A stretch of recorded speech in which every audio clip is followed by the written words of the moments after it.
Assalamualaikum warahmatullahi wabarakatuh. Alhamdulillah, bagaimana anak-anakku sekalian? Semoga kita senantiasa dilindungi oleh Allah Subhanahu wa taala. Hari ini bertepatan dengan tanggal 10 Agustus 2021, merupakan awal tahun baru Hijriah 1 Muharram 1443 Hijriah. Dan pada hari ini Pak Andi akan menyampaikan beberapa kisah sebelum Rasulullah Muhammad SAW berhijrah ke Madinah. Maka ada beberapa peristiwa yang sangat penting untuk diketahui.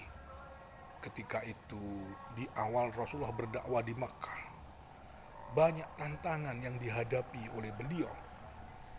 Para sahabat yang sudah memeluk agama Islam disiksa, difitnah, dimusuhi, bahkan sempat ada yang dibunuh karena orang-orang kafir Quraisy tidak suka kalau ada orang-orang itu masuk Islam. Mereka disuruh tetap menjaga, menyembah kepada berhala yang sudah tertata rapi di pinggir Ka'bah untuk disembah. Tapi Rasulullah tetap berdakwah untuk meluruskan keyakinannya. Meskipun ada di antara para sahabat yang mendapatkan siksaan-siksaan yang sangat berat. Sahabat Rasulullah yang pernah disiksa di antaranya adalah Bilal bin Rabbah. Bilal ini adalah budak dari Abu Jahal. Dia termasuk orang yang benar-benar kuat menjaga akidahnya. Ketika dia mendengar Rasulullah menyampaikan dakwah Islam, Bilal pun akhirnya memeluk agama Islam. Namun pimpinannya Abu Jahal tidak suka kalau Bilal ini masuk Islam, sehingga Abu Jahal memerintahkan, "Hai Bilal, kamu harus segera kembali kepada keyakinan nenek moyang kita. Jangan ikuti ajaran Muhammad." Tapi Bilal tetap mempertahankan, "Saya tetap berkeyakinan Allah adalah Tuhanku." Mendengar jawaban ini, akhirnya Abu Jahal marah. Diperintahkanlah para pengawalnya untuk menyiksa Bilal bin Rabbah. Ditindih batu yang besar di tanah, di padang pasir yang panas, dicambuk. Bilal hanya mengatakan ahad. Ketika cambukan menerpa di badannya, dia mengucapkan ahad, ahad.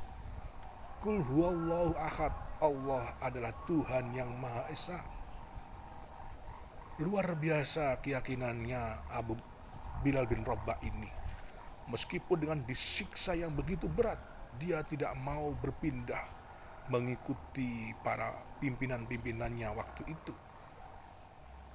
Ketika siksaan semakin berat ditimpakan kepada Bilal bin Rabbah, datanglah Abu Bakar, sahabat Rasulullah yang senantiasa membantu perjuangan Rasulullah.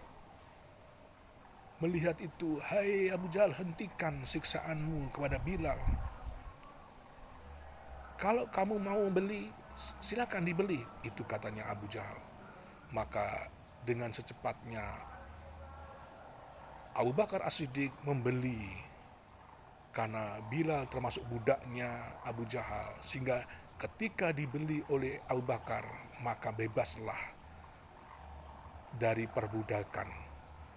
Mendengar jawaban seperti itu, akhirnya Bilal pun bersyukur, "Alhamdulillah, ya sahabatku Abu Bakar, engkau begitu mulia, engkau begitu peduli kepada kami. Ya Bilal, marilah kita senantiasa menjaga akidah kita. Engkau begitu berat menghadapi ujian ini, dan tetaplah sabar dengan ujian itu. Insya Allah, Allah akan berikan kemenangan bagi kita." Itu kisah yang pertama terkait Bilal bin Rabbah. Dan nanti akan kita lanjutkan kisah Bilal berikutnya ketika Rasulullah berhijrah ke Madinah. Sahabat yang lain yang masih disiksa oleh kaum kafir Quraisy Mekah adalah Ammar bin Yasir. Seperti halnya Bilal, Ammar bin Yasir adalah budaknya Abu Jahal. Yasir juga demikian disiksa begitu berat. Ammar anaknya juga begitu disiksa dengan berat karena dia telah meyakini Islam sebagai agamanya. Tapi Abu Jahal tidak suka dengan keyakinan itu. Diancam, hai Ammar bin Yasir, kalau kamu tidak meninggalkan agama Islam, kamu akan aku siksa. Ammar bin Yasir tetap menjaga akidahnya. Maka Ammar pun akhirnya dibawa ke padang pasir yang panas. Di tengah sengatan matahari yang panas itulah tubuh Ammar mendapatkan cambukan, bahkan dibakar. Ketika dibakar, Ammar hanya berdoa, ya Allah, lindungilah kami.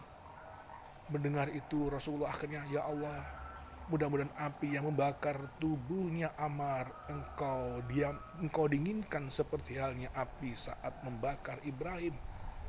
Akhirnya pun Ammar bin Yasir terselamatkan. Belum selesai dibakar, cambukan terus mendera ke tubuhnya. Lagi-lagi Ammar berdoa, ya Allah, berikanlah kami kesabaran atas ujian ini. Akhirnya datanglah Abu Bakar, hai Abu Jahal, hentikan perlakuanmu kepada Ammar bin Yasir. Maka Bilal pun membeli, seperti halnya Bilal dibeli oleh Abu Bakar.